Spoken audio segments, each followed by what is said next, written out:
morning, and I welcome you all to the first lecture demonstration of the 99th Annual Conference. Our first presenter this morning is Dr. Arathi Rao, a member of the Experts Committee of the Music Academy, recipient of the Musicologist Award for the year 2019. Dr. Rao has an Honours Diploma in Systems Management and MSc in Mathematics, a Vidvat degree in Carnatic Music on the Veena, and an MA in Music from the University of Madras. Her dissertation titled Vijayanagara as a Seat of Music obtained a PhD for her from the University of Mysore. Dr. Rao is at present a faculty member and research guide at the Jain University, Bengaluru. And today, she will be presenting the Raganga Raga scheme followed by Muthuswami Diksitar with special focus on Malavagaula. Over to you, Dr. Arathi Rao. 45 minutes, followed by interactions. You are, of course, very familiar with the routine here. Thank you very much, Mr. Sriram. My namaskarams to all the distinguished scholars, musicians, artists, music lovers who are present here. I must first thank Madras Music Academy for giving me this opportunity to present my thoughts today. It is an honor for me to be here to present my thoughts on the raganga system of Muthuswami Diksitar in the presence of Diksitar experts who are on stage and in the audience, and I hope that I will be able to say something which is interesting. A lot has been said and discussed and thought about and written about the raganga system of Muthuswami Diksitar by very distinguished scholars and musicians. Especially the various nuances that are there in the ragas, how this system is different from the other system that is prevalent in Carnatic music and so on. Today I'm going to take a slightly different approach. When we look at the raganga system of Diksitar, for many years I have wondered, where did this come from? What was there before that?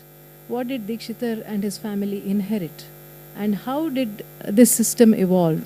So that is what I'm going to look at today, especially with respect to the 15th mela, Malavagaula.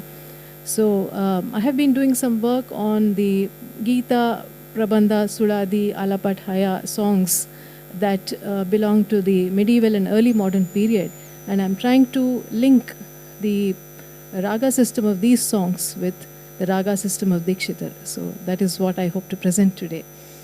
So first of all, I'm going to talk about some prior research that is very important for us to understand the raganga system. And we always talk about Diksitar and his family inheriting the Venkatamaki system. So I'm going to start with Venkatamaki's mela system and how it morphed into the mela system of Mudhu Venkatamaki and what happened in between. And then the 15th mela, we are going to focus more on the 15th mela and the ragas that come under it, the janya-ragas. And then I'm going to try and find some linkages with the past for these ragas, and then we will try to summarize the findings that I have. So that is how I'm going to go about it. And first of all, as we all know, the raganga system described by Mudhu Venkatamaki is the raga framework that is the raga system for most of Diksitar's, all of Diksitar's compositions, and it has been well documented in the Sangeeta Sampradaya Pradarshini. So when we talk about Mudhu Venkatamaki's system, it is the same system that is there in the SSP, as we call it. And this appeared as an anubandham to the Chaturthandi Prakashika. These are some facts that are well known. I'm just going to talk about them quickly so that we have a background of what we are going to look at next.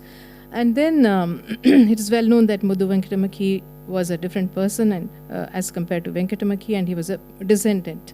And then the raga system in the raga lakshanam of Mudhu Venkatamaki shows an evolution from Venkatamaki's mela system. We are going to look at that shortly. And there are many new janya ragas, and some ragas have changed and so on. So I'm going to restrict myself to only Diksitar compositions in the SSP. There are many compositions of Diksitar which are not in SSP. This is not to say that they are not authentic. I don't want to get into that debate, but I'm just trying to restrict myself due to want of time. And I'm going to try to look at the evolution of the raganga system within these compositions. Then two very important dissertations that give us a lot of information about the raganga system of Dikshitar are there. One is by Dr. R. Hemalata. She has done a study of the raganga ragas in the Sangeeta Sampradaya Pradarshini of Subramanya Dikshitar.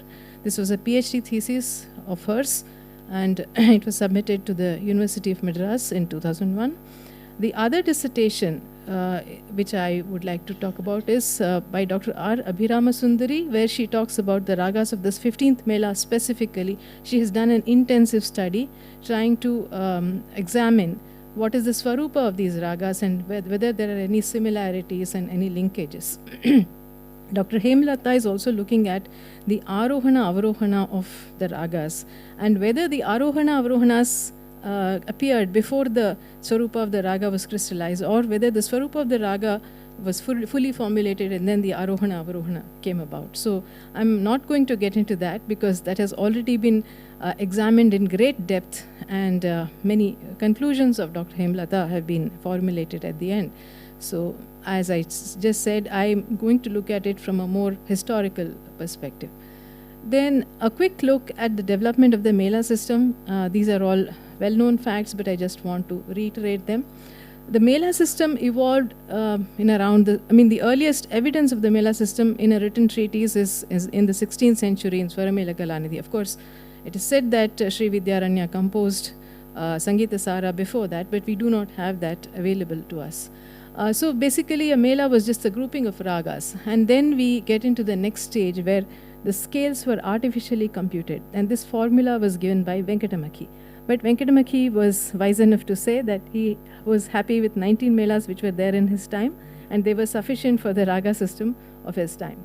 Then comes Shahaji, and who has written his Raga Lakshanamu in the 17th he was there between the 17th and 18th century. So he talks about the mela karta concept. That is, a raga which is giving its name to the mela is a mela karta.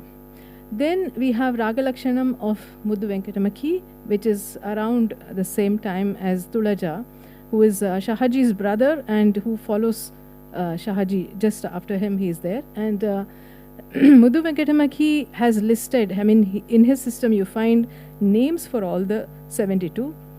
At the same time, ragas were artificially created wherever the ragas were not there. They were artificially created, and simultaneously we see that compositions were coming about in those ragas. So all this happened, and then finally in the last stage, that is the modern period, we find we call Janaka, Melakarta, Raganga, all we say that they are all synonymous. So that has happened in the final stage. So this is how the mela system has evolved. Let us try to look at Venkatamaki's 19 melas and see how these have equivalents in the later systems. Now, I have mentioned here Tulaja, but whatever Tulaja is saying, Shahaji is more or less saying the same thing. So the names of the melas that Venkatamaki gives, many of the names carry through to Tulaja and Shahaji, and after that to Muddu Venkatamaki. So we see that all the 19 melas have corresponding melas in the later systems. Of course, some of the names have changed, and now we have the prefix of Dhira Shankara Bharana, Hari Kedara Gaula, and so on. Shanta Kalyani. So all of these prefixes are there, and we know why we need the prefixes. I don't need to go into that. The Katapayadi Sutra, etc., we know all about that. So these are the equivalent melas.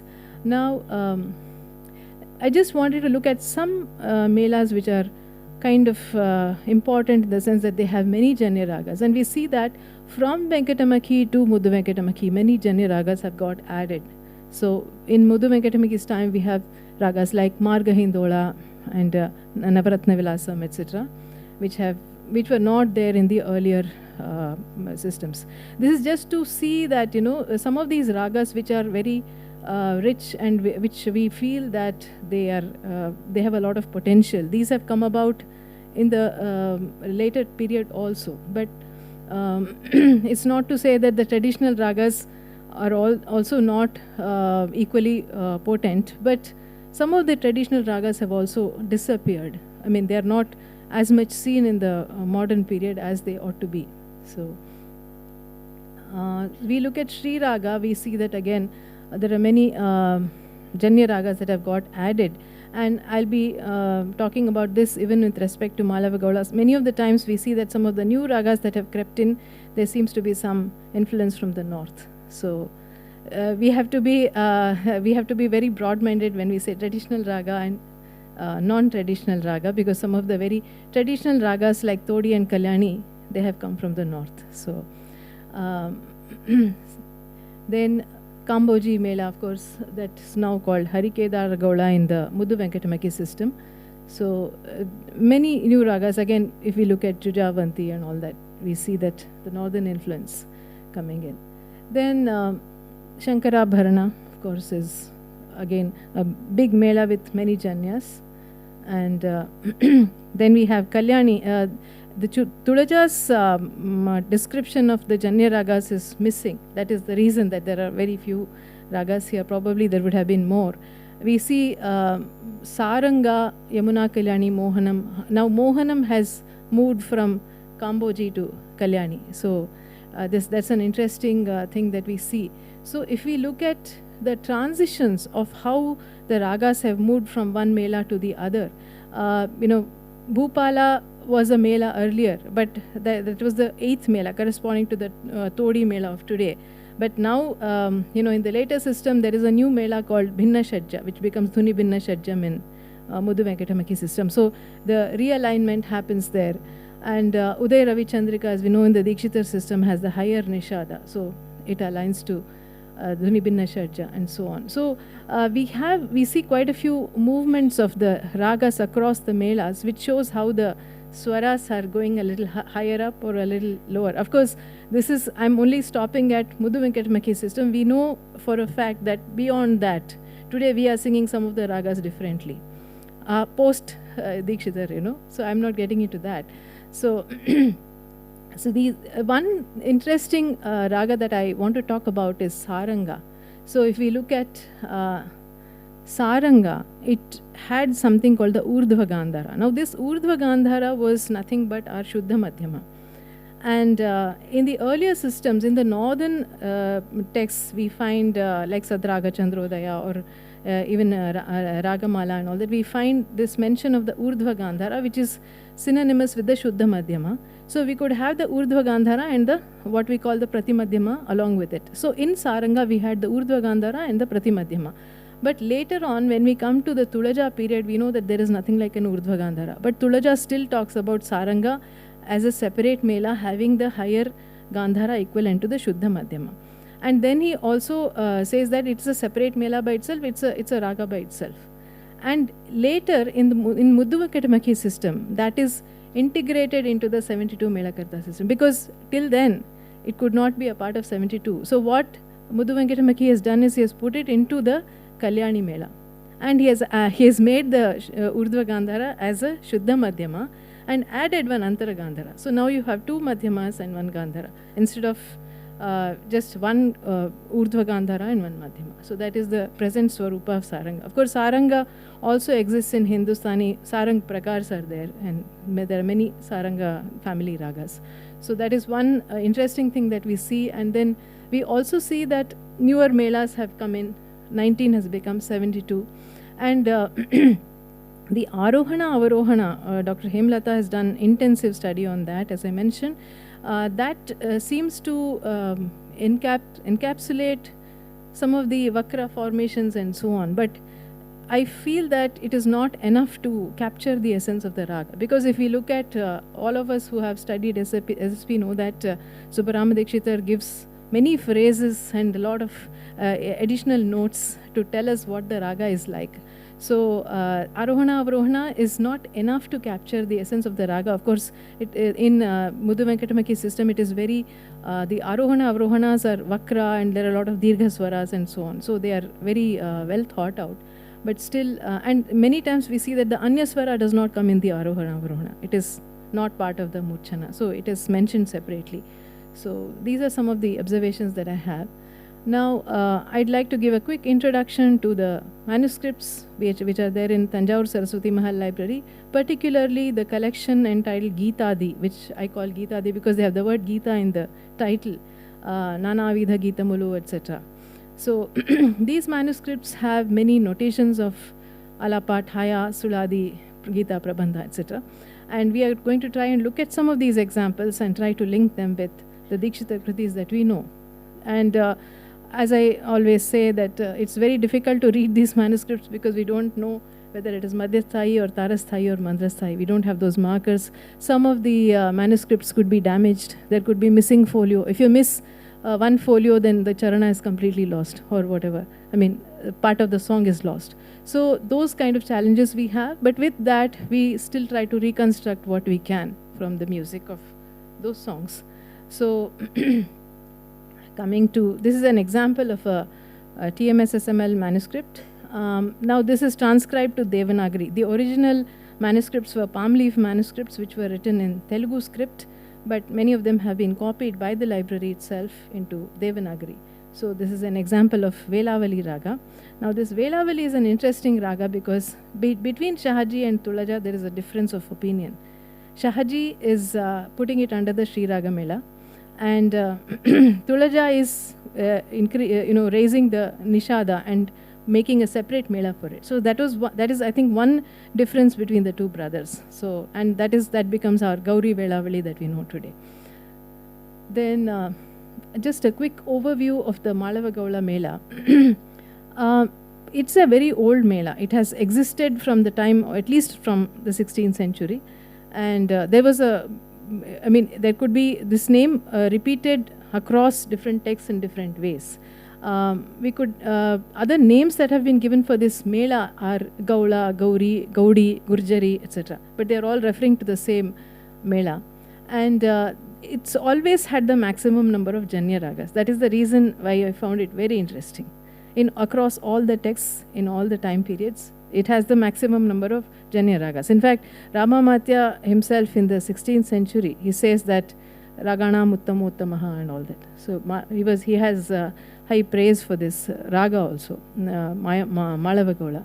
And in Mudduvenkatamakhi's Raga Lakshanam and in Sangeeta Sampradaya Pradarshini, there are 30 janya ragas, not including Malavagaula, that are described. So we are going to look at some of these. We don't have time to look at all of them, but the list is Salanganata, Chayagaula, Mangala Kaishiki, Megharanjini, Mechabauli, Taka, Nadanamakriya, Padi Revagupti, Kannada Bangala, Gaula, Lalita, Gujjari, Gundakriya, Malahari, Bauli, etc.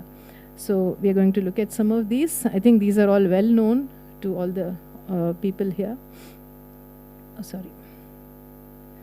Then now the janyas of Malavagaula I divide into 3 groups. There are very old ragas which we see from the time of Chaturdandi Prakashika. Some of them are even older than Chaturdandi Prakashika. So there's a huge list of those ragas. Then there are ragas which we see in Raga Lakshanamu of Shahaji and of course Tulaja Sangeeta Saramrita. Around the same time we see these ragas entering the South Indian system. Not to say that they are there for the first time. Some of these ragas were there even prior to Raga Lakshanamu of Shahaji, but they probably were there in the North Indian system. So they have entered the South Indian system at that time. And some of the ragas are not there even then, and they appear only in Mudduvenkatamakhi's time. So I have divided them into these 3 groups, and we're going to try and look at how these figure in the Gita, Prabandha, Alapa songs, if at all. So the first raga that I'm going to take is Chayagaula. Now, Chayagaula, there are some Alapa, Suladi notations. I'm going to take an example of an Aitam. An Aitam is the first section or Akshiptika of an Alapa. So before that, let's look at a small section of Saraswatya Bhagvatya. Ratirama Girijachitaya Ratnabharanaalankritaya Matimajihvagrasthitaya Mangala Pradaya Sadayaya Saraswatya Bhagavatya Samrakshitoham Chayagaula Varaya Shri Saraswatya Bhagavatya samrakshitoham. Right. Okay, so that was a small section from the Charana of Saraswatya Bhagavatya. So we see the Sanchara of Saraswatya Bhagavatya giving the essence of Chayagaula. Let us listen to the item and see if we can hear anything that resembles this. Sada sa sa ri sa ni sa da da pa pa ma ga ma ma ga pa ri ma ma pa da da pa pa ma ga ma ga sa sa ri ma ma ga sa ri sa ni sa da sa sa ri sa ni da sa sa ri ma ga sa da da pa pa ma ga ma ma ga sa ri ma ga sa ri sa. That ga sa ri sa we see there also. I'm not saying that this means that all the songs were in the composed in the same way and the raga was exactly the same, but we do find some resemblance. So there is some continuity in the tradition of the raga. Then coming to Salanganata, I found Prabandha, Alapa, Suladi in this raga in the Gita Prabandha manuscripts. And we have Avyaja Karuna Katakshi in SSP. This is an attempt to reproduce what SSP is doing. No, it's not perfect, but it's just an indicative effort, I feel, just to show how the raga might have sounded. So let's listen to Avyaja Karuna Katakshi. Pa ma pa da da pa ma pa da pa ma da pa ma ga ri sa sa ni sa da da pa ma pa da sa sa ri sa ri ma ga ri ma pa ma ga ri ri sa ni sa da da pa ma ga ri ma pa ma pa da sa da ri sa ma ga ri sa ni sa da da pa ma ga ri sa da pa ma ga ri sa. Vyaja karuna katakshiya nisham mamava kamakshi.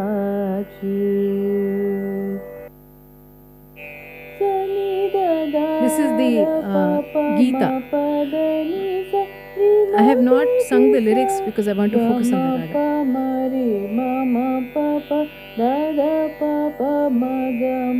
Ri pa pa ma ri sa sa ri ma ma pa ma ri sa ni sa ri ma ri sa da pa ga ma pa ma ga ri sa da da pa pa ni sa ri sa ri ga ma da pa ma ga ri sa. See, we see that in SSP they say we should not sing ni in the ascent. There is no da ni sa or pa ni sa or anything. But in these older songs, sometimes ni is also present in ascent. So the raga evolution we can see that some of the phrases are different because we always have sa da pa and the sa always we have sa ni sa, we don't have the pa da ni sa, right? So that small change we see in the Salanganata of the earlier period and the later period. Then coming to Ardhra Deshi, now Ardhra Deshi has many repeating swaras. Ga ga ga re sa and da da da ni sa. Do we see that in the older songs is an interesting question. First let us listen to Sri Ganeshatparam. Okay, this is the Suladi.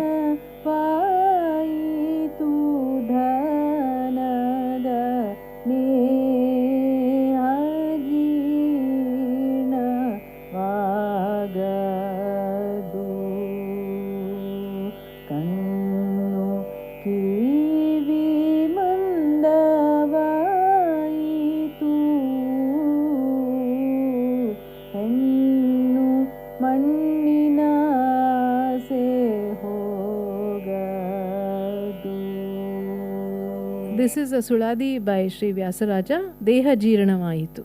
So this we see re that repeating Deha ji, that the is seen there. But it's not exactly like the Ardhadeshi of the later period, but you do see some resemblance. Vagadi panchakad vyapararahita hridayagara samsita dyogirajachita shri ganeshaparam chitanahire शिवादिशक्तिं शतत्वस्वरूपिणा श्रीगणेशाकरं चितनहिरे. So a little bit of resemblance we do see. Then coming to the later period, we have Mangala Kaishiki. So let us listen to Sri Bhargavi, a little bit of that, and then move on to the corresponding alapa song in the same raga. Madana Guru Manine Mama Manasiti Shatu Madhukara Vijaya Mangala Kaishika Nivasatu Sadana Madhye Mahalakshmi Sada viharatu samarahe makumbha snapita vijayatu paranayana nanakaranalini paramapurusha hari pranayini padana kamala guru guhadharani paranutaranganathramani shri Bhargavi Bhadram me dishatu Shriranga Dhameshwari. So now let's listen to the Aitam. Sari ri sani da sari ri ri gagari gamama gagari ne da dari ri gagari ga pamagari ri sani sa sa sari sari magari da pa mani da pa da da pa ma pa pa ma ga magari re ne da ri ri ga ma pa ma ga ga ri re ne da ni re sa ni da ni da pa ma pa ma ga ga ri re sa ni sa sa. This the registers are not indicated, so we don't know whether it's going to Mandrasthai or Madhyasthai. So it's just a conjecture of mine that I've used to reconstruct this. Then coming to Taka, this Taka raga we find again it is there in SSP described. The Lakshanas have been described, and there is an Alpa Panchama in this raga which I'm going to talk about.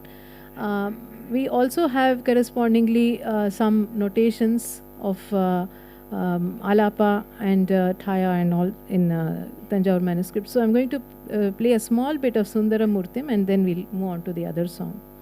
Mandasmita mrudu gadanam manikya ruchira sadanam kundamukula nibharadanam uruguhamodita gadanam sa tadari darasari matani sadasa sari darisa sagaga madada magama pamariga sari sadamariga sasa tadari rigasa magapamagasa gamadadani dasa Gagamadani Sagamarigasa Tamadamagariga Sundara Murti Mashayami Shiva Bhusura Kulabdhi Chandam Karuna Sandram Sundara Murti Mashayami Sada mari magaga sa sa da ni sa re ga ma ma sa ni da ma ri ri ri ma ma ga sa sa ma ma da ni da sa da ma ri ga sa ga da ni sa sa sa sa sa sa sa sa ga ma sa ma pa ni ma ga sa sa sa ma ri ga sa sa ga da da da ga sa ga sa da da ni da da ma ma ri ri ri ni ni da ni da ma ri ga sa sa. This Samapani that is mentioned by Shahaji, saying this is one exception where you have Panchama in this raga. So we don't find Samapani in the Dikshitar song, but this is mentioned as a place where the pa occurs. So, but Alpa Panchama, as it is handled in taka, is where we are gliding from in SSP, and also the occurrence of Panchama is very very less. In the whole song, you won't find many occurrences of Panchama. So that is one of the things about taka. Then coming to the next raga, that is Gauli Pantu. Now these are the ragas that have emerged in the time of the Raga Lakshanamu of Shahaji and Tulaja. So some of these ragas were there earlier in other systems, but not in the southern system. So we are going to talk about Gauli Pantu. Now, as we all know, in the Dikshitar tradition, we don't have Pratimadhyama, at least not in SSP. So we can look at Krishnananda Mukunda, how it is sung. Krishna Rahita Gopi Jana Vallabha Trivikrama Narayana Vasudeva Govinda Padmanabha Krishna Nanda Mukunda Murare Kripam Kuru Keshava Shaure Hare Krishna. Now let us look at a Gita in this raga. Sari ma pada pa ma ga re sa ni sa re ni re sa ni sa re pa ma ga ga re re sa ni da pa ma pa ni sa sa re ga re sa ni re sa ni da pa ma ga re sa da da ni da pa ma da pa ma ga re pa ma ga re sa. As we can see, the tala markings are not clear. It will take some effort to reconstruct this song. So I've just sung the swaras without the lyrics and without talas, because it's not clear how sometimes the aksharas don't fit into one avarta, so we have to sit and figure all that out. Then coming to the later period, that is, these are the ragas which emerged in the time of Muddu Venkatamaki's Raga Lakshanam. So some of these ragas are, they have the prescription of Pratimadhyama. So these two ragas have the prescription of Pratimadhyama. In Malava Panchama, we see a clear Pratimadhyama occurring in Vasudevam Upasmahe. And that is clearly indicated in the SSP. Vasavadi Devajala Vandita Vaikuntha Padam Dasa Jana Namabhita Dayakam Bhoja Padam Vasudevam Upasmahe Vasudevatmajam Harim. Now, when we take Margadeshi is a raga where there is a prescription of Pratimadhyama in SSP, but it is not there in the notation. So what do we do? Do we sing it with it or not? So I referred to a recording of Professor S.R.J. Sir of this Mangala Devate Kriti, and he has sung the Pratimadhyama. Now we don't know whether it was part of the oral tradition that he has got it from, or it was a creative interpretation of SSP. So let us listen to him singing this. Mangala Devate Padadevate. That's very much there. devate paradevate mangala devate paradevate mangala bhavatu devate devate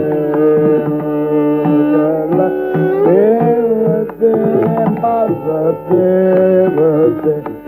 mangala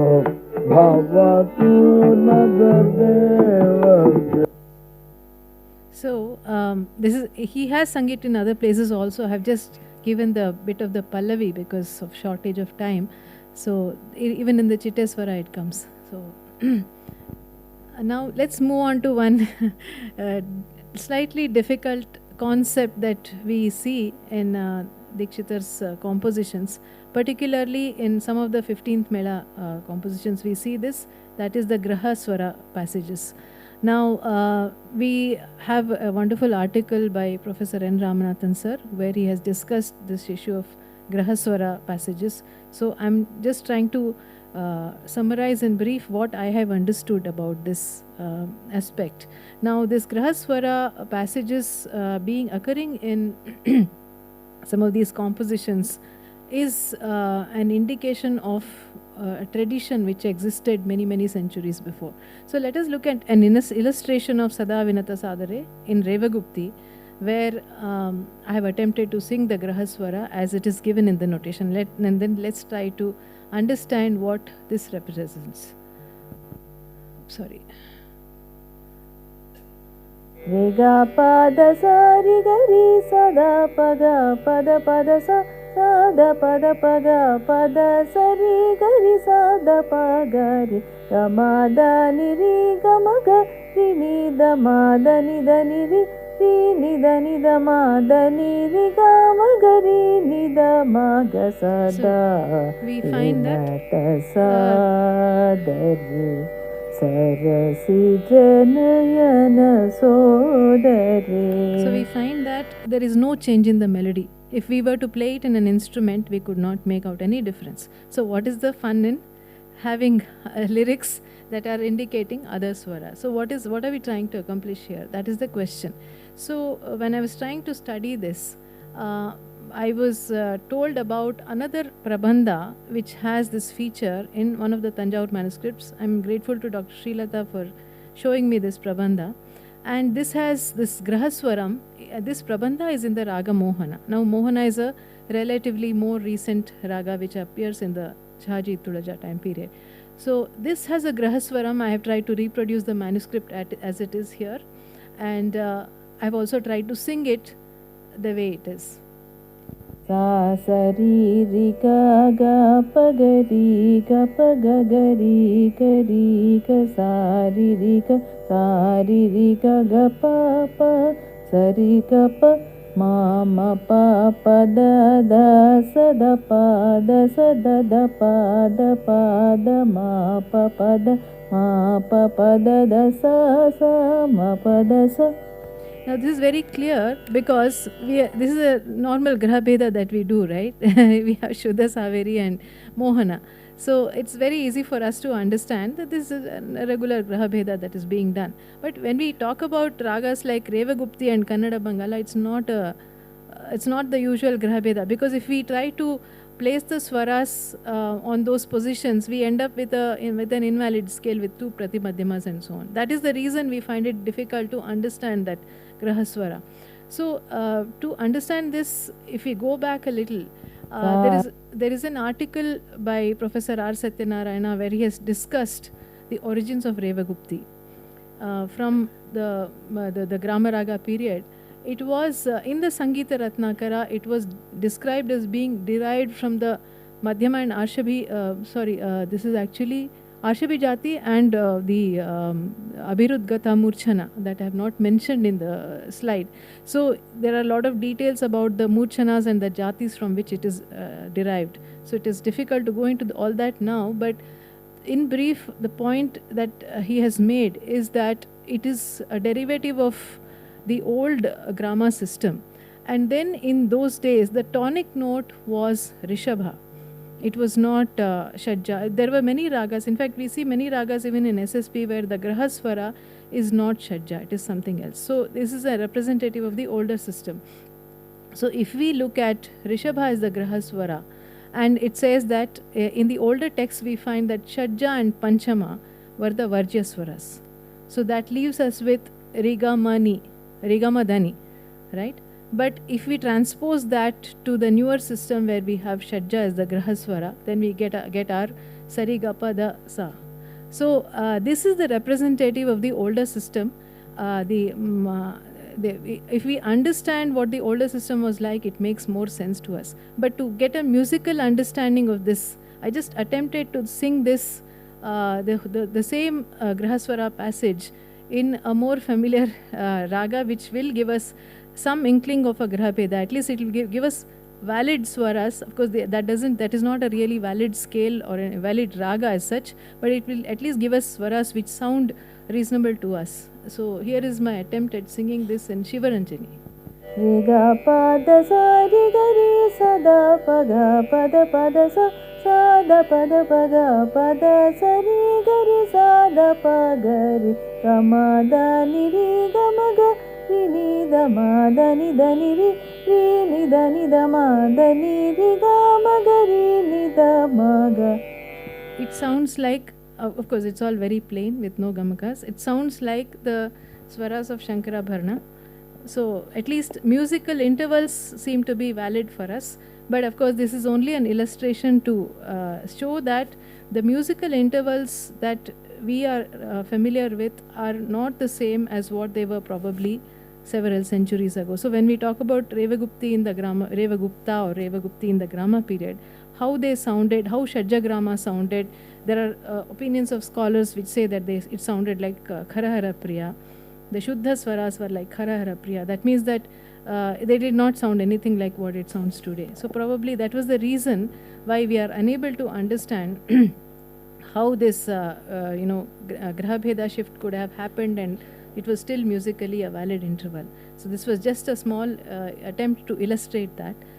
So then we move on to the other issue of Pratimadhyama, Chuta Panchama and Alpa Panchama.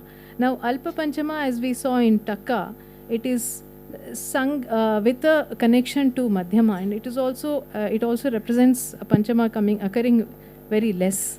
So Alpa is used for swaras which occur very less, and Pratimadhyama of course is a higher variety of Panchama. And where do we have Chuta Panchama? Chuta Panchama is where the Panchama is sung a little lower. Now we have this understanding that Chuta Panchama has morphed into Pratimadhyama. So where is the difference? Pratimadhyama is a higher variety of Madhyama, and Chuta Panchama is a lower variety of Panchama, where you don't quite touch the Panchama, you sing it slightly lower. So that is the difference between them. So we see Chuta Panchama occurring in Mangala Kaishiki, Gauri, Vasanta, etc. And Pratimadhyama has been prescribed in ragas like Malava Panchama, Margadeshi, Ramakali, and so on. And today we are singing Gauli Pantu with Pratimadhyama, Marua with Pratimadhyama, Purvi with Pratimadhyama. In fact, Purvi not the Dikshitar Kriti, but there is a Purvi Tillana which everyone sings.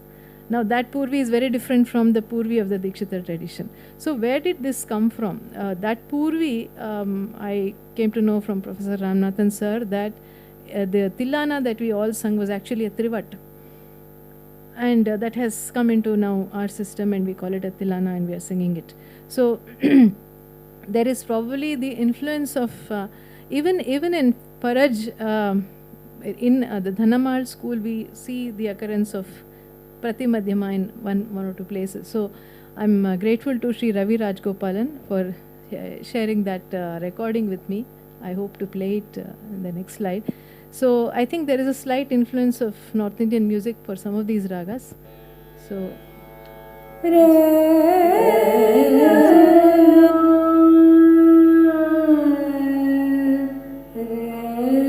this is North Indian Purvi.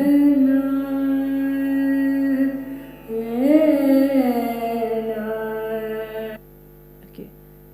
So we have I'll just play this recording of Vrindama.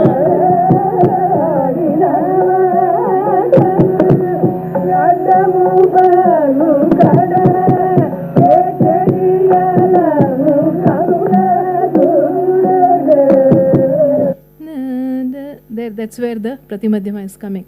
So we can see that there is a classification of Ghana, Naya, Deshya given by Shahaji, and the Deshya ragas are those which seem to have the North Indian influence. Naya or Rakti ragas, of course, have a lot of potential in terms of flexibility and so on. And Ghana ragas are those which are suitable for Tanam. That is the, so we can see how that classification is coming about if we look at the Swarupas of the ragas.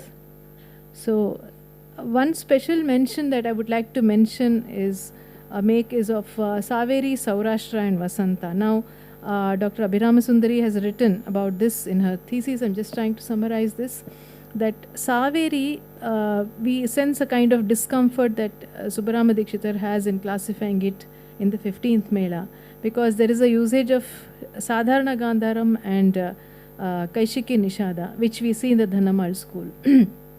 And Saurashtra, of course, as we know, now it has become a janya of the 17th mela because of all the non-Malavagaula swaras there.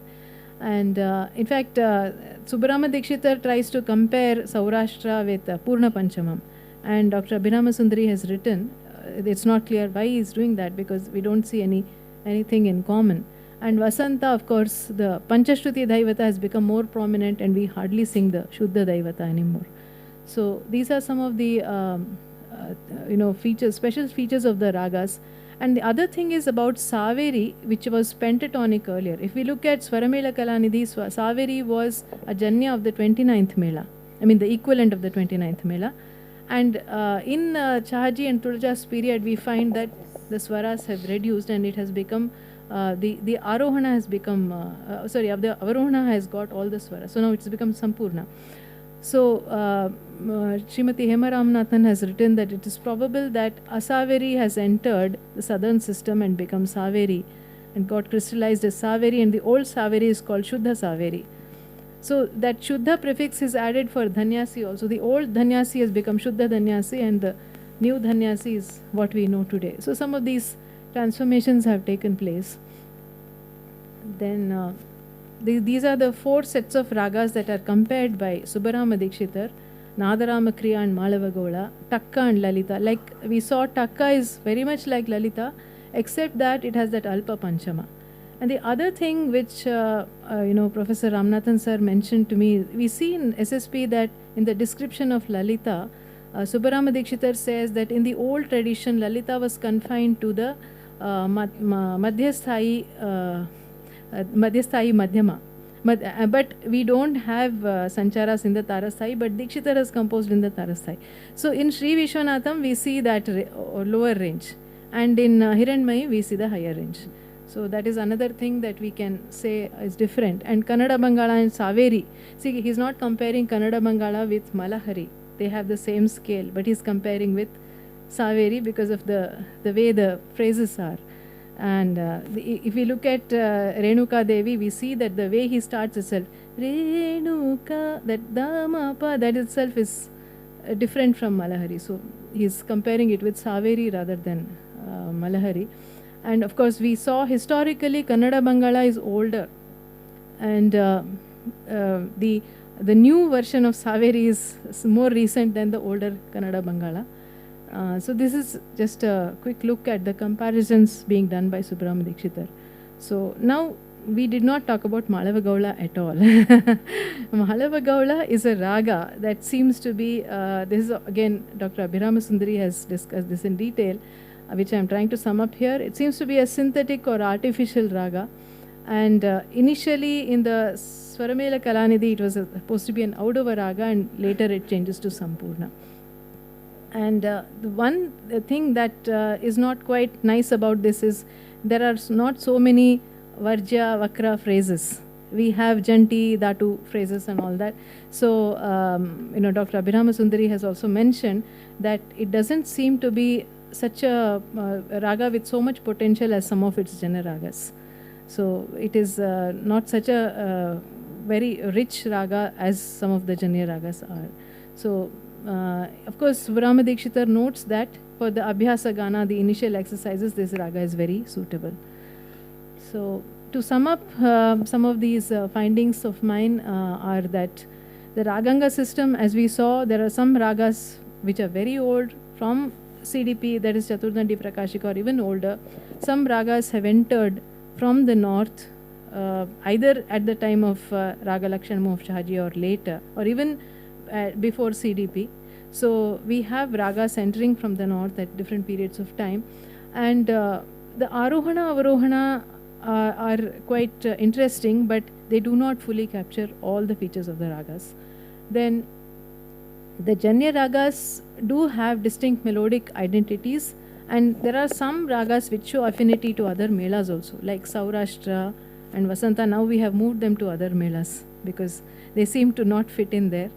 And then some of the examples that we saw of the Gita, Prabandha, Alapa, Suladi notations, they do seem to have some features which are common to the features of the raga that we know as of today, and also what was described by Shahaji and Tulaja. In fact, some of the examples like Deha Jirnavaitu Suladi, they are actually mentioned in Raga Lakshanam of Shahaji. And those have been given as illustrations for the Raga Swarupa. So we see some resemblance, but at this point we cannot say that the features are in exactly this, because we need to study many more compositions of that period in order to be able to talk about the raga with certainty. And it's only a prima facie comparison that tells us that the features of the raga, some of them at least, were there in the older period also. So more work needs to be done in that area. So I would like to acknowledge the help and the inputs given by Professor Dr. N. Ramanathan sir, without which I would not have been able to make this presentation. And I'm very grateful to Dr. R.S. Jayalakshmi madam for giving me many ideas, and over the years, helping me with many things. And I would like to acknowledge Srimati Revati Sadashivam, who has taught me some of these compositions, Dr. K. Srilata, who helped me to source some of the songs, and also I have discussed many ideas with her, Sri Sugnandani, who helped me with my presentation, Srimati Chaitra Sontake, who helped me to understand some of the Hindustani ragas, and Sri Ravi Raj Gopalan, who also shared the recordings of Dhanamal Bani, that is the Srimati Brindama, with me. So with that I come to the end of my talk. Thank you very much.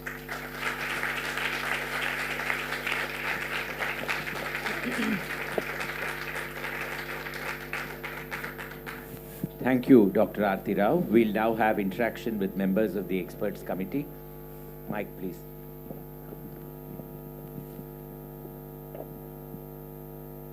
Sangeeta Kala Acharya, Dr. Rita Rajan. Namaskaram. It was very interesting.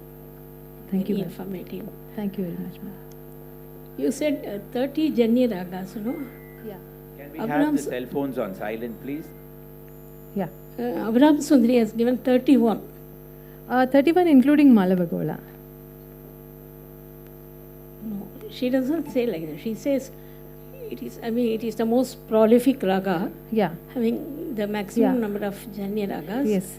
And she says 31 is the number. Well, I went through her list and I remember saying Malavagaula. I can check it again. But Okay. my understanding is including Malavagaula, it is 31. Okay. Hmm. Madam, also This is as per Ravi Koti Teja, the Lakshana Gita. Lakshana Gita. Yes. Okay. I think basically Malavagaula has a kind of melancholic, Yes. very melancholic, I must say, Yes. and more popular in North Indian music. Yes. In fact, it seems to have emerged from the Bhairav Thaat. Is what Professor Ramanathan sir once mentioned to me. Yes. So we don't sing it that much here as it is sung in North India and Yes. as it is sung and relished Yes. in Hindustani music. Then you just mentioned about Saveri being given as the Sarigapadasa, no? As a pentatonic. Sarimapadasa. I'm sorry, yes, Sarimapadasa. I heard in some phrases in Dharmal's rendition, no? Dursuga, and in those kitara, Sarigapad, Prayogaswara. Oh, okay. Suggesting a pentatonic treatment. Okay. Yes. Thank you for that Thank you. input, ma'am. Thank you so much. Thank you. Sangeeta Kala Acharya, Dr. R.S. Jayalakshmi. ரொம்ப நல்லா பண்ணம்மா. Thank you, ma'am. நான் பார்த்ததில் அந்த பிரதிமத்தியமம் and சுத பஞ்சமம். Ha. பிரதிமத்தியமம் முக்காவாசி தப்பமானு வரிச்சை வரும், சுத பஞ்சமம் மப்பமானு வரிச்சை Yes, வரும். yes. There is a connection. மப்பமா இல்லை, actually மதமா. Chuda While you are Pancham- pulling the da in ma, it's Ha. reduced. So பிரதிமத்தியமம் always coming from From the top. அவரோகண கிரமம். From And madama is sandwiched between two mas. okay. That is why it is slightly lower. Yes, we are not touching the pa. We are coming slightly lower. Yes. I think so. Thank you. Very ma'am. good, Thank very you. nice, Thank you ma'am. very much. Dr. Sumitra Vasudev. Namaskaram. Namaskaram. Very beautiful presentation. Thank you. I just have few questions. So let me go from what you said in the end to the beginning. So about Lalita's melodic range, can you just repeat what you said? From the mandra madhyama to the madhya daivata, I think. Okay. Yeah, that is given in Sangeeta Sampradaya Pradarshini. After the notation, there is a kind of a footnote where he has given that, and that is in Sri Vishwanatham. We have that, no? Laya Jayam Paradiva. Okay, that only that part we have Lalita, and in the end also. In the Swara Sahitya at the end also, we have only that much. We don't go beyond that up to the Tarasthai. Whereas in Hiranmayim and all, we see it going up to the... I think the Mandrasthai Madhyama usage is that note of Subrahma Dikshitar after Lalita song. It actually says that Mandrasthai Madhyama Madhyama and to Tarasthai Daivata. It says Tarasthai? Yeah, that's what the translation says. Okay, so maybe we could look at it again. Because sir was telling me, he was reading from the Telugu version and explaining to me what the range was. I will look at the, and I also looked at the English online version. I remember it as Mandra Daivata to Mandra Madhyama to Madhya Daivata. Okay. I'll just check it again and get back to you. Sure. Okay. And then, so this is, what would your opinion be about, this phrases that are given, like the Pratimadhyama usage, Right. that is given in the description of the phrases in the SSP, Yeah. but Not it in doesn't find a place in the notation. composition. So We have that's that what problem. you played Dr. S.R.J.'s Margadeshi, we notation. have that problem. I think even Ramakali. We have, it is there Yeah, in many yeah, ragas. yeah. So, Yeah. what is your, from a historic perspective or something also, is there something you would like to say about See, that? in the newer ragas, we don't know, I could not find any corresponding Gita Prabandha Alapathaya for the newer ragas, for Mangala Kaishiki or Margadeshi, I could not find. But I feel that Subrahma Dikshitar must have access to either notations or a tradition. Otherwise, why would he put those phrases there? But I feel if we have to stick to the sanctity of the patha that he has given, we should sing it the way it is. We should not add those phrases or the Pratimadhyama or whatever, which is not there in the song. But that does not mean that the song is fully using all the available phrases. So I feel that he probably had access to some other songs which have not been given to be able to make that statement. So if we look for more songs, probably we will find either in the older oral tradition or in the form of notations, we may find such songs. So I feel, personally, I'm of the opinion that when there is a patha that is given, we have to stick to it. So that is my Thank humble you so opinion. much. Yeah. That's Yeah. And then about Velavali that you mentioned. Yes. That you mentioned that Sahaji gives Velavali under one with And one under Nishada, Sri Raga, and Tulaja gives makes the nishada higher and makes it a separate mela also. So is it possible that because they were relatively living at Yes, they very were just near time periods? Just So could after- we say that in practice there were two Velavalis? There could have been. See, there would be a transition period where there will be two schools of thought. It's always happened like that. So there will be probably two sets of people, two sets of musicians singing the older Velavali and the newer Velavali. That's always. And for some time they must have simultaneously existed, and then the new Velavali came into the picture. That's what I think would have happened. Yeah, but I think that is important for us, because then it clearly shows that practice always precedes. Yeah, definitely. What is See, in recorded. fact, absolutely right. Practice always precedes theory. In fact, the notation that I was showing you, probably you might have noticed, it said Sri Raga Melam. So the Sri Raga Melam description probably continued for some more time.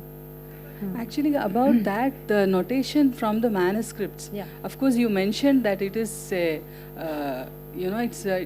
the reconstruction does not come from, it comes from a very contemporary understanding. Yes, That is fine, yes. but what I wanted to ask is, are there any pointers in the manuscript about the movements?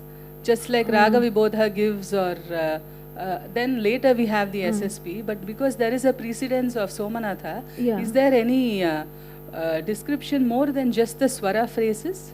In the manuscript, no. But then, one thing comes to mind when Professor Richard Wides talks about reconstructing the Kudumiya Malai inscription. If you have seen his article, he has a set of rules that he has formed. He takes the smallest available interval. If you have sada, you're not going to sada, you're not going to go like that, sada. So which sounds more musically relevant, or which sounds more logical. He takes that interval. So he has formulated a set of rules based on which he has reconstructed the melody. Probably we need to work on something like that to be able to reconstruct the songs. This was just a very prima facie kind of an attempt. It was not a very logically thought out that you mentioned. creation. I was just asking if there's any. No, there is no more guideline than the phrases. in the manuscript itself. And sometimes it says Bhairavi Melam or Sri Raga Melam or something. So you know that it is taking the swaras of that mela at that period. Again, which period is the question. But it does not give any indication of which type of swara it is and how the gamakas are and the direction also. How do you go from Madhya to Tara or Mandra to Madhya, etc. That is not there. Okay, and one last question. Sure. So this formulation of Aroha, Avaroha, Yeah. so you drew from the Raga Lakshana of Muddu Venkatamaki to how SSP interprets the Arohana, Avarohana. Yeah. So is there an indication in the technical, the treatises about Dirgha, double swaras also, or do you think Subrahma Dikshitar drew those parts of the Aroha, Avaroha from the practice itself? I think he drew those from the practice.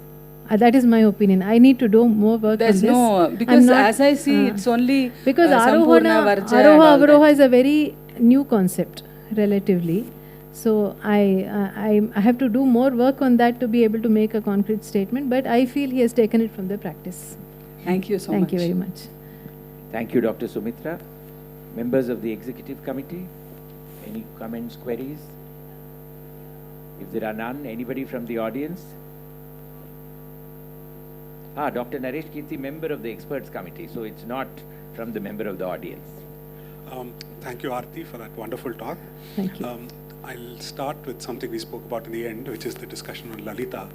I just looked up the Pradarshini, and he says, Purvikulu, ee Lalita Ragamulo, Krinda, Mandra Madhyama Varakunu, Paina, Madhyasthai, Madhyasthai. Varakunu, Sancharichun. So it's in the lowest ambit. Yeah, thank you. Is the Thank you for that. Mandra Madhyama, the uppermost ambit is the Tarasthai Dhaivata.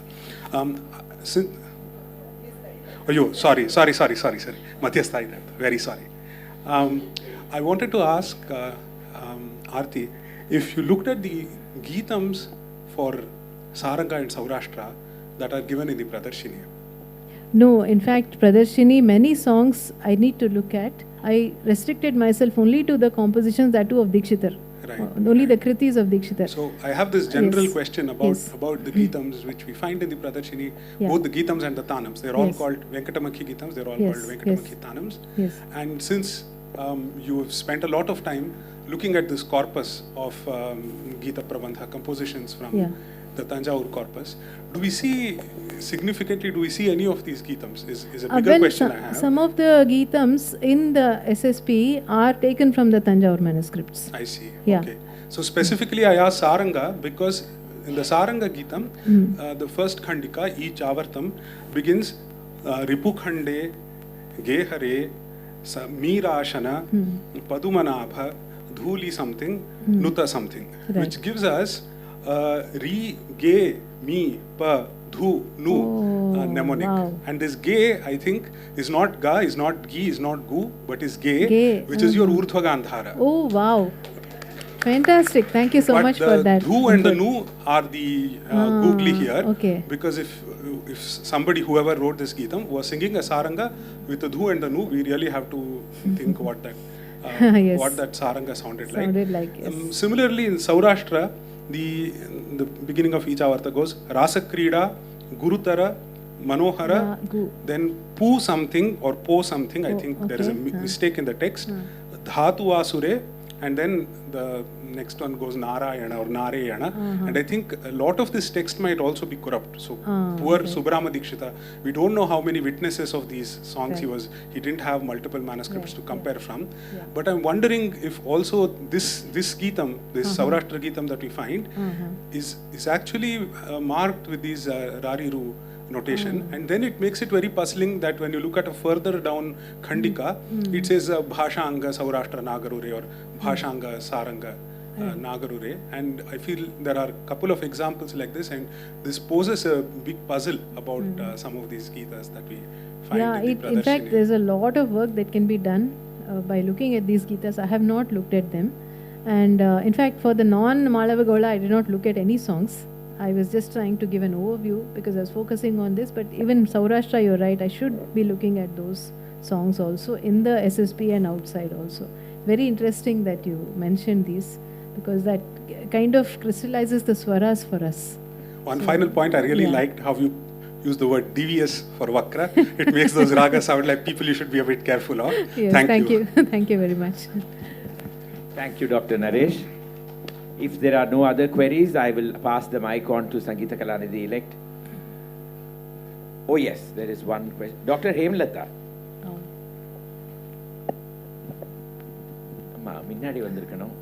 No problem. It is just an observation because Sumitra was asking whether two Velavalis existed. Regarding the illustrative prayogas in Raga Lakshanamu and Saramrita, both are similar. So there is no possibility that two ragas existed. Probably Tulaja would have put some idea into the illustrative prayogas, because if you look at the illustrative prayogas, Pada Dasa, these prayogas are more. So a system emerged where the Padasa will occur only when there is Kakali Nishada. So this system is continued till Sampradaya Pradarshini. If you look at the janya-s or the raganga ragas, when the padasa is there, it is only with regard to Kakal Nishada. When the Gaisik Nishada is present, then it would be Panisa, because Sri Raga is very old.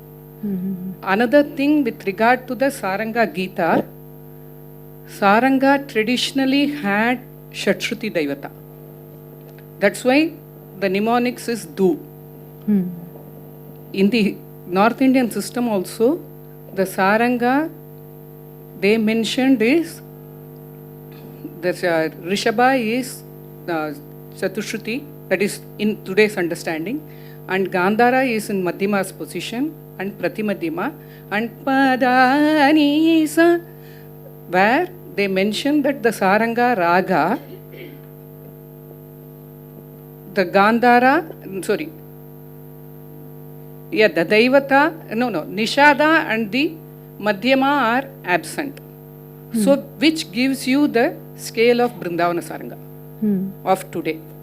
So, the Gandhara of their period changed to Madhyama, and the Daivata of Shatshruti Daivata, we are not using that, but in the Gita, it makes sense that the mnemonics, they mentioned only the Shatshruti Daivata. This is an observation. Thank you very much for that input. Velavali, yes, I agree that the phrases are very similar in the two, this thing. But the fact that he has mentioned another Velavali around the same time period gives us the question whether there were two traditions with the same phrases existing at that time. That is the reason I said that it is possible that it could be two Velavalis existing. But I mean, I'll think about the input that you have given about Padadasa, how it would have occurred. So that is something we should think about it offline, Sumitra.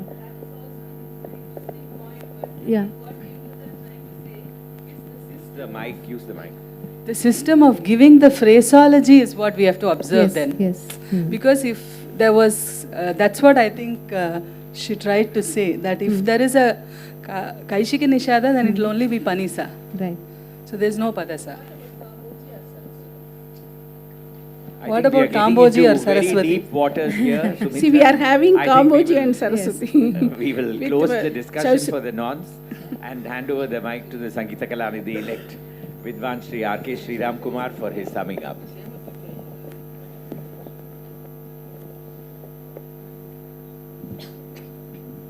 Thank you. And sorry to cut into that interesting discussion. We will definitely continue it later. And a huge round of applause to Dr. Arathi. She is such a great scholar and such in-depth study into the raganga raga system, and especially Malavagaula. It's so very interesting that this mela, the mela of Malavagaula, it's very interesting, and Dikshitar actually composes his very first composition, which is a magnum opus by itself in this raga, and it's actually bewildering how all the janyas, to answer I think Rita Mami's question, Mami 30 தான் boat 30 ஜன்யா 18 உபாங்க ராகமும் 12 பாஷாங்கமாக தான் போட்டிருக்கு மாளவகவுளையில் பிரதர்ஷனியில், and so including Malavagaula 31 சொல்கிறா, and it's very interesting என்னன்னாக்கா இவ்வளோ close ராகம்ஸ் ஒரு இந்த difference கண்டுபிடிக்கிறதே ரொம்ப கஷ்டம். ஒரு சாளங்க நாட்டுக்கு அப்புறம் ஒரு சாயாகவுளை பாடணும், சாயாகவுளுக்கு அப்புறம் மங்கள கைஷிக்கு பாடணுன்னாக்கா it really needs a lot of ஒரு deep understanding of the raga to differentiate, to see the subtle differences. And ரொம்ப அழகாக சொன்ன அந்த small differences can transform the raga sarupa itself. And the way we render the kriti also, இப்போ ஒரு ஸ்ரீ பார்கவி பாடுறதுக்கும் ஒரு சுந்தரமூர்த்தி மாஸ்ரீயாமி பாடுறதுக்கும் அந்த even the tonal differences or the even the that feel that with which the composition appears, that also makes a huge difference, I guess. And a very interesting prayoga is that samapani in taka, which we don't see in the composition Sundaramurthy Mashriyami. என்னன்னாக்கா இந்த முக்கியமாக இந்த ராகங்களுக்கெல்லாம் நம்மளுக்கு ஏதாலும் ஒரு sense வேணும், நம்மளுக்கு ஏதாவது ஒரு விஷன் ஆஃப் தி ராகா வேணும்னாக்கா today, but for Dikshitar's compositions, I know most of these ragas do not even have a form, I guess. Yes. And that is the brilliance of Sri Dikshitar, because இவ்வளோ ஒரு intricate difference, ஒரு subtle டிஃப்ரென்சஸோட அந்த கீர்த்தனத்தை அந்த ராகத்தை showcase பண்ணுறதுக்கு இவ்வளோ கீர்த்தனங்கள் இருக்குன்னாக்கா I think that is really and இதெல்லாம் ஒரு லீனியர் ஸ்கேலும் இல்லை. இப்போ மாளவகவுளை ஒரு லீனியர் ஸ்கேலாக நம்ம இன்னைக்கு as she says it's மாளவகவுளையே சிந்தட்டிக் ராகான்னாக்கா மற்ற ராகங்கள் பற்றி என்ன சொல்கிறது. பட் மாளவகவுளக்கே with Srinathadi Guru Ghojeti and Tyagaraja's beautiful combo, you have Devi Sri Tulasama, which is a huge composition apart from Vidulukum Rokeda and Tulasi Dalmulache also.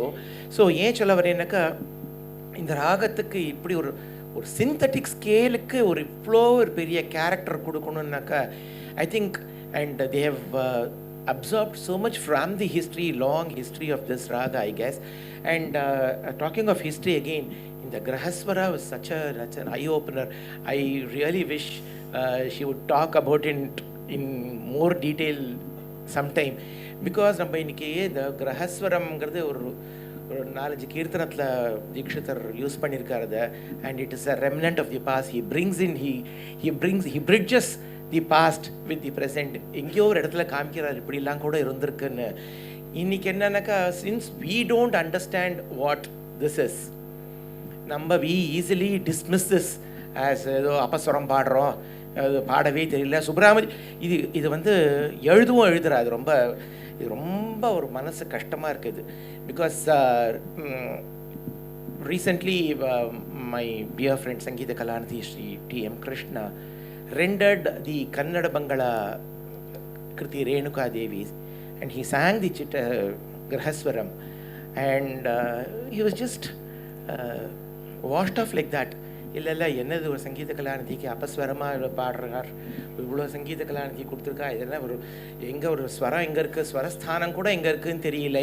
அப்புறம் வந்து சுப்ரமணிய தீக்ஷிதருக்கே ஒன்றும் தெரியலேன்னு விட்டா, சம்பிரதாய பிரதர்ஷினி தண்டோன்னு சொல்லிட்டா. So that is really pathetic. So we should not dismiss this like without any knowledge of what has gone into this monumental treatise like by Subrahmanya Dikshitar, because it is but for Subrahmanya Dikshitar's documentation இதெல்லாம் நம்மளுக்கு கிடச்சிருக்கோமானே தெரியாது. நம்மளுக்கு இன்றைக்கி ஒரு கிரகஸ்வரத்தை எப்படி பாடணுன்றது கூட தெரியாது. And doctor ராமநாதன்ஸ் article அப்புறம் இவாள்லாம் சொல்லி தான் இந்த மாதிரி நம்மளுக்கு இதெல்லாம் தெரிய வருது. And thank you very much for bringing that, and really wish you could talk more on that, throw more light on that. And அதே மாதிரி the Chuta Panchamam in Mangala Kaishiki and Vasanta that we see, Vasanta Panchamam illenu Subrahmanya Dikshita, he quotes the Vasu Charitra also in that note.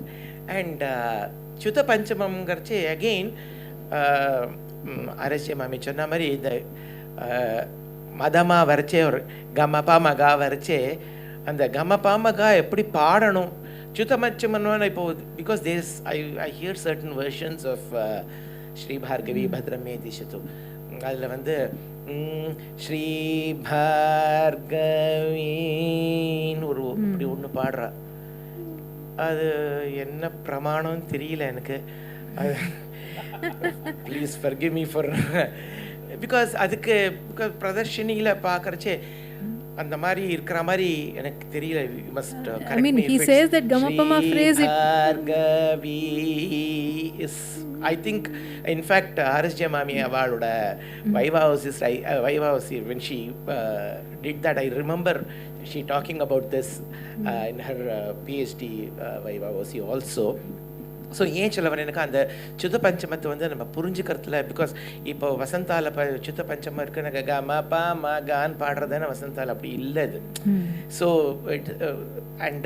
It all it should translate into the performance as well, because பாடுறதுலேருந்து Sumithra says அவர் document பண்ணியிருக்கார். சில ragas are these scales how come from theory also. they have all இதுக்கு ஸ்வரூபம் கொடுத்துருக்காரு Dikshitar and Thyagaraja as well. So and அதே மாதிரி வேளாவளி பற்றி டாக்டர் ஹேமலதா சொன்னா and Sumithra was talking. See Velavali has moved, நம்ம நீங்கள் சொன்னேன் இல்லையா. ஸோ அதே மாதிரி I think ஆந்தாளி also has the same problem. It's move from Sriraga mela to, so that is probably reason. I don't know. Because பிருஹன்னாய்க்கு பிருந்தம்மா பாடுறது வந்து அந்த சாதாரண காந்தாரத்தோட அந்த அவா பாடுறது அந்த oral ட்ரெடிஷனில்.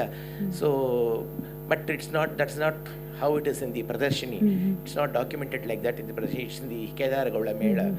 So probably Brihannayaki has this history, or probably we don't know. Andhali brings back that memory of Sri Raga mela, I guess.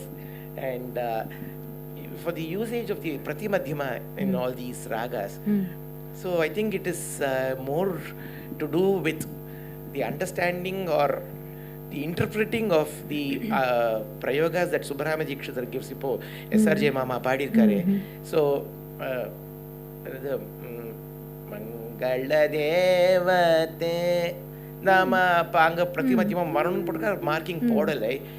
So that's the same thing with Ramakali also, I guess, because adiliyo அவர் பிரத்திமத்யமம் போடல. So அப்படி பிரத்திமத்யமம் போடாமல் இருந்துக்கா ராமகலியோட அந்த நொட்டேஷனோ அது பார்த்து இல்லைக்கா it's not any much different from Major Bauli. It pretty much has the same kind of prayogas. And so but Ramakali in certain oral traditions carries the Pratimadhyama as well. Is it more to do with the personal interpretation, or how do you... Actually, Subrahma Dikshitar says it is Vibhasu. Vibhasu, ama. Vibhasu of North Indian music. So maybe there is some influence of that. Yeah, but actually interpreting that Dhamapa with the Pratimadhyama gives it a very, very beautiful color when we perform this. And and thank you very much for this wonderful presentation. Thank you very much. We look forward to more of your wisdom for all of us. Thank you so much. Thank you, all of you. We will draw the curtains for the second lecture demonstration. Kindly bear with us.